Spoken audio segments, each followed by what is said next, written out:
Okay, isang may punto nga itong si Vice President Sara Duterte, no? Kasi nung sinaraan siya nung vlogger na itong si Epifanio, kilala sa pangalang Epifanio, ito rin yung sumira kay Attorney Marcolita. Yung si Attorney Marcolita, siya yung tumatakbo ngayon ng senador sa PDP Laban. Ito, nagkomento lang ako dito dahil nga ay sinasabi nga ni BP Sara, sinisiraan nga daw siya ng ilang mga vlogger pero hindi daw pinatawag doon sa investigation. Tama nga din naman, no? Dapat pantay kung yung supporter ni dating Pangulong Rodrigo Duterte ay pinatatawag nyo dyan sa inyong hearing. Dapat nga din naman ipapatawag nyo rin yung mga fake news ng kabila, no?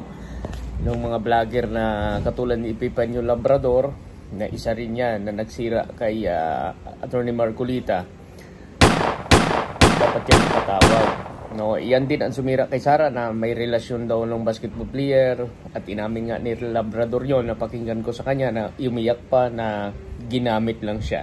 Pakinggan natin yung sinasabi ni Sara. Vloggers na lumabas na naglabas ng talaga totoo na bagay sa akin. Katulad noong basketball player. Yes. Daming vloggers na naglabas ng paninira at walang basehan, walang ebidensya at hindi totoo na nakakasira ng pangalan ko. Pero bakit wala sila dyan sa hearing na yan?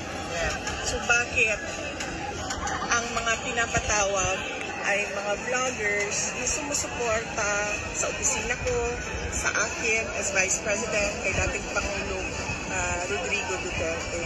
Wala man lang kahit isang vlogger na tinawag para pasagutin kung bakit mo binastos yung pagkatao ni Sara Duterte. Ayan, napakinggan naman natin yung sinabing ni Vice President, no? Na yung sumusuporta sa kanila, yun yung pinatatawag, pero yung nanira sa kanya, hindi pinatawag.